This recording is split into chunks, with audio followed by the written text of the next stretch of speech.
என்ன வாழையில எப்படின்னா லாபம் எடுக்க?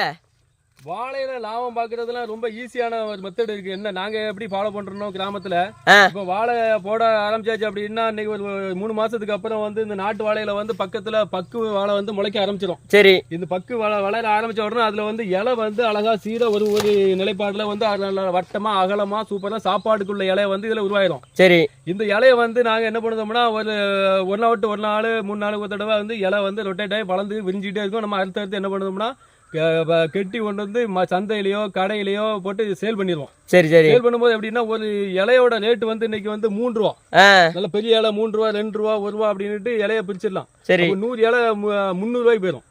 அப்படிங்கும் போது 1000 இலை 3000 ரூபாய் போயிடும். நமக்கு இங்க கிடைக்க ஒரு 300 1000 வாலட்டு கிடக்குது.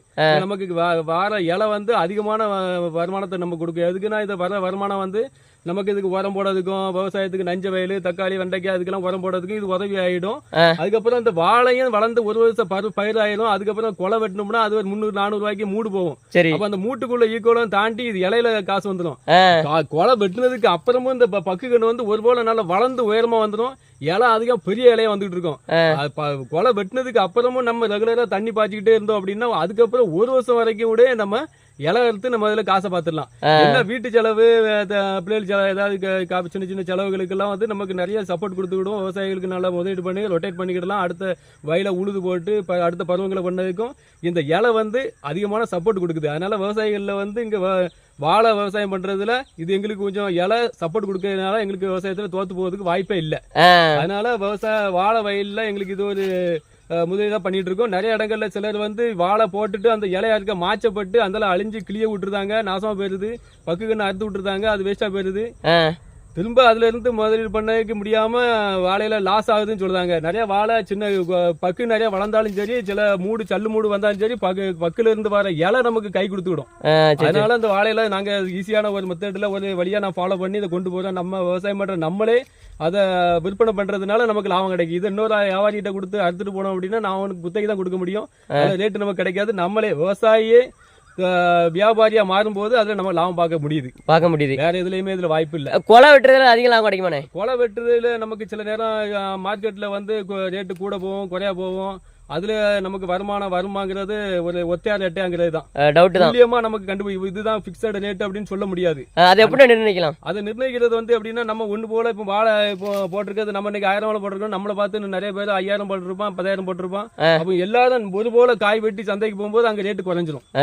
அப்பதான் நம்ம விவசாயத்துல வந்து நம்ம லாபம் பார்க்கணும் அப்படின்னா ஒரு விவசாயி சிறு குறு விவசாயிகள் எல்லாம் வந்து ஒருத்தவன் போடுற பயிரை இன்னொருத்தன் போடக்கூடாது. நம்ம வாழை போட்டோம் அப்படின்னா அவன் தக்காளி வெண்டைக்காய் அப்படி போடணும். ஒருத்தங்க போடுற பயிர்வத்தே அவங்களும் மாறி மாறி 10 தோட்டங்கள்ல தொடர்ந்து போட்டாச்சு அப்படின்னா அன்னைக்குள்ள மார்க்கெட் வீழ்ச்சி ஆயிரும். அதுல நமக்கு லாபம் கிடைக்கிறதுக்கு ரொம்ப வாய்ப்பே இல்லை. அதனால நம்ம விவசாய பெருமக்களுக்குள்ள ஒரு ஒற்றுமையா இருந்து ஒருத்தருக்கு மாறி மாறி விவசாயங்களை போடும் போது கண்டிப்பா விவசாயத்துல லாபம் பார்க்கலாம். நமக்குள்ள இருக்கிற ஒற்றுமை கிடையாது. ஒருத்தன் இன்னைக்கு ஒரு எடுத்துக்காட்டு சொல்ல போனோம் அப்படின்னா ஒரு வெள்ளரிக்காய் ஒரு மூடை இன்னைக்கு 1000 ரூபாய் அப்படின்னா இந்த 3 மாசத்துல 1000 ரூபாய் பிரிச்சு அவன் லாபம் 1 லட்சம் 2 லட்சம் 3 லட்சம் பாத்துட்டான் அப்படின்னா அடுத்தால பக்கத்துல உள்ள தோட்டத்துக்காரன் கிட்டத்தட்ட 5 6 7 தோட்டத்துக்காரன் என்ன பண்ணுதான் அப்படின்னா அவனுக்கு வெள்ளரியில லாபம் பாத்துட்டாம்ல, வெள்ளரியை போடல அப்படின்னுட்டு எல்லாரும் சேர்ந்து உழுது வரைக்கும் எடுத்து டக்குன்னு வெள்ளரி போட்டுருந்தாங்க. பாத்தீங்க அப்படின்னா எல்லாரும் வெள்ளரி போட்டாச்சு அப்படின்னா கடைசியில அந்த ஒரு மூடை 1000 ரூபாய்க்கு போன மூடை 100 ரூபாய்க்கும் 50 ரூபாய்க்கும் 200 ரூபாய்க்கும் வேணுமான தேவையில்லாத கொண்டு அள்ளி போட்ட மாதிரி போட்ட மாதிரி நிறைய பேர் போட்டு போறாங்க, கொண்டு போய் வேஸ்ட். இதெல்லாம் எதனால நமக்கு இதுல வீழ்ச்சி அடையுது அப்படின்னா ஒரே விவசாயம் ஒரே பருவத்தை எல்லாரும் பண்ணுறதுனால. அப்ப நம்ம என்ன பண்ணணும், மாற்று விவசாயங்களை பண்ணணும். வெள்ளரி ஒருத்தங்க வெள்ளரி போடுறாங்களா, நம்ம தக்காளி போடணும், இன்னொரு ஆள் வெண்டைக்காய் போடணும், இன்னொருத்தன் முளை போடலாம், அப்படி ஒவ்வொரு கத்திரிக்காய் போடலாம். அப்படி மாறி மாறி ஒவ்வொரு பருவங்களையும் போடும்போது நமக்கு எல்லாருக்குள்ளயும் அந்த விவசாயத்துல இருந்து வர்ற அந்த மகசூல் வந்து நல்ல லாபத்தை கொடுக்கும். ஒரே பருவத்தை எல்லாரும் போடக்கூடாது. அதுதான் என்னோட ஆணித்தனமான ஒரு கருத்து. சரி, ஏன்னா அதனாலதான் நம்ம லாபம் பார்க்க முடியும். விவசாயத்துல வந்து ஒரு பிளானிங் திட்டமிட்டு செயல்பட்டா மட்டும்தான் விவசாயத்துல சரியான பாதையை நம்ம கொண்டு போக முடியுமே தவிர இல்ல அப்படின்னா முடியாது. அதான். சரி, இந்த வாழையில இருக்கிறதுல நாங்க அடிப்படையில இது வளர்ந்து 3 மாசத்துல இருந்து இந்த இலை அறுக்க ஆரம்பிக்கும். அதுல இருந்து 7 மாசம் முடியும் போது கொலை வெட்டிடும். கொலை வெட்டின பிறகு 1 வருஷம் வரைக்கும் இலை அறுக்கலாம் அப்படிங்கிற நம்பிக்கையோட தான் இந்த நாட்டு வாழை போடுறோம். நாட்டு வாழையோட மகத்துவம் இதுதான். Okay, thank you.